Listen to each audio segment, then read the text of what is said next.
दोस्तों, आज की कहानी है ननन जी। आपने तो हमारे दुख में भी हमारा साथ नहीं दिया। दोस्तों, कहानी शुरू करने से पहले अगर आपने हमारे चैनल को अभी तक सब्सक्राइब नहीं किया हो तो कर लीजिए ताकि आपके पास पहुंच सके हर नया वीडियो। ये क्या भाभी, आपने रंजनी को भैया के मोटर गैराज चलाने को दे दिया। हमारे खानदान में तो लड़कियां ऐसा काम नहीं करती। वहाँ पर 50 तरह के लोग आते जाते हैं, लड़की जाते कुछ ऊंच नीच हो गया तो। तीखे सवार में सीमा ने अपनी भाभी सुंदरा से कहा। सुंदरा का पति सोमेश्वर एक मोटर मैकेनिक था। 2 साल तक उसने दूसरे के गैराज में काम किया। फिर उसने बैंक से लोन लेकर अपना खुद का मोटर गैराज खोल लिया। वो मेहनती थी और उसके हाथ में ऐसा जादू था कि कोई भी गाड़ी किसी भी कंडीशन में क्यों ना हो, उसके हाथ लगाते ही चलने लगती थी। उसका व्यवहार भी इतना मधुर था कि उसके स्टाफ और कस्टमर दोनों उससे बहुत खुश रहते थे। स्कूल की जब भी छुट्टी होती तब रंजनी अपने पिता के गैराज में चली जाती थी। उसे वहाँ के औजारों से खेलना अच्छा लगता था। अक्सर वह नीचे बैठकर पहियों को घूमते देखती रहती थी। सीमा सुंदरा की ससुरी ननद थी। उसका पति टेलरिंग का काम करता था। फिर किसी की मदद से उसके पति को दुबई में काम मिल गया। 4 साल तक उसने वहाँ काम खूब पैसा कमाया और फिर अपने शहर में आकर उसने एक बुटीक खोल लिया। पैसा आया तो सीमा के साल ढाल बदल गए। नए नए फैशन के परिधान पहनकर वह बहुत इतराने लगी थी। सुंदरा से मिलने जब भी आती तो उसकी सादगी का मजाक बनाती। उससे कहती, क्या भाभी, भैया गैराज के मालिक है तो आपको भी जरा बन सवर के मेकअप सेकअप करके रहना चाहिए। लेकिन नहीं, पता नहीं किस जमाने में जी रही हैं आप। तब सुंदरा हंसकर कह देती, हम तो अपने भारतीय परिधान में ही खुश है। फिर सीमा ने सुंदरा की बेटियों पर टिप्पणी करनी शुरू कर दी। अरे भाभी, इंग्लिश का जमाना है, अपनी बेटियों को इंग्लिश वाले स्कूल में पढ़ाइए वरना आपको अच्छा दामाद नहीं मिलेगा। हमारी बेटी तो फिर वह अपना बखान करने लगती। सुंदर तब भी बस मुस्कुरा देती थी। जवाब देकर वह ननन भाभी के शब्दों में कड़वाहट नहीं लाना चाहती थी। सुंदरा की बड़ी बेटी रंजनी को बीए की डिग्री मिलने वाली थी।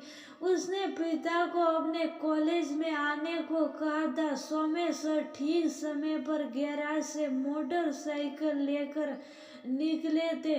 कॉलेज पहुंचने ही वाले थे कि एक ट्रक से उनकी टक्कर हो गई और हॉस्पिटल जाते जाते उन्होंने दम तोड़ दिया। डिग्री लेकर रंजनी जब घर पहुंची तो उसे मालूम हुआ कि उसकी छोटी बहन 12वीं कक्षा में थी। सुंदरा की तो दुनिया ही उजड़ गई थी। उसे कुछ समझ नहीं आ रहा था कि घर में आई इस विपदा से वह कैसे निपटेगी। कुछ दिन तो ऐसे ही बीत गए। फिर एक दिन रंजनी ने हिम्मत करके सुंदरा से पूछा, माँ आप इजाजत दे तो पापा के गैराज को मैं संभाल लूं। ये सच है कि सुंदरा सादगी में विश्वास रखती थी, लेकिन उसकी सोच और विचार बहुत प्रोग्रेसिव थे। वह अपनी बेटियों को शिक्षित करके आत्मनिर्भर बनाना चाहती थी। उसकी नज़र में कोई काम छोटा बड़ा नहीं था। इसलिए जब रंजनी ने पूछा तो उसने तुरंत हामी भर दी। मालिक के देहांत हो जाने के बाद गैराज के स्टाफ इधर उधर चले गए थे। रंजनी ने उन सभी से संपर्क किया और उन्हें वापस बुलाकर पिता के बंद मोटर गैराज को फिर से स्टार्ट कर दिया। रंजनी के गैराज जाने पर पड़ोसियों ने तो बहुत विरोध किया, रिश्तेदारों ने भी माँ बेटी को बहुत ताने दिए, लेकिन सुंदा ने उन पर ध्यान नहीं दिया और रंजनी को भी उन्हें नजरअंदाज करने को कहा। भाई की मृत्यु के समय सीमा अपने ससुराल गई हुई थी। वहां से वापस आने पर वह सुंदरा से मिलने गई और जब रंजनी को गैराज जाते देखा तो उसे अच्छा नहीं लगा। सीमा की बात सुनकर सुंदरा मुस्कुराई और बोली, सीमा, जब बेटा अपने पिता के काम को आगे बढ़ा सकता है तो बेटी क्यों नहीं? ये कहाँ लिखा है कि लड़का ये काम कर सकता है और लड़की ये काम नहीं कर सकती? पता नहीं किस जमाने में जी रही हैं आप। आज की बेटियां तो खेती बाड़ी से लेकर शाम तक सफर तय कर आई हैं।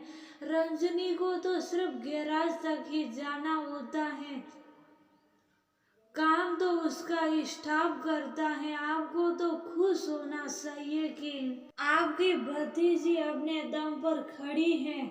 सीमा, आधुनिकता पहनावे से नहीं होती, विचारों से होती है।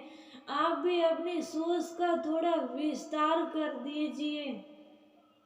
अपनी भाभी की बात सुनकर सीमा बहुत लज्जित हुई, बोली, भाभी मुझे माफ कर दीजिए। थोड़ी देर के लिए मैं दिखावे के बहकावे में आ गई थी। आज आपने मेरी आंखें खोल दी। मुझे खुशी है इस दुख की घड़ी में भी आप झुकी नहीं, घबराई नहीं। सच में मुझे रंजनी पर गर्व है। तभी सीमा के पति सुबह, जो कि काफी देर से दरवाजे पर खड़े होकर ननन भाभी की बातें सुन रहे थे, अंदर आए और सुंदर से बोले, भाभी आप धन्य हैं।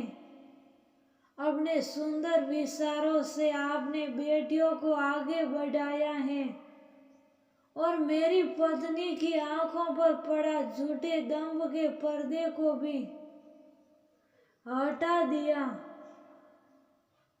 कहते हुए वह सीमा को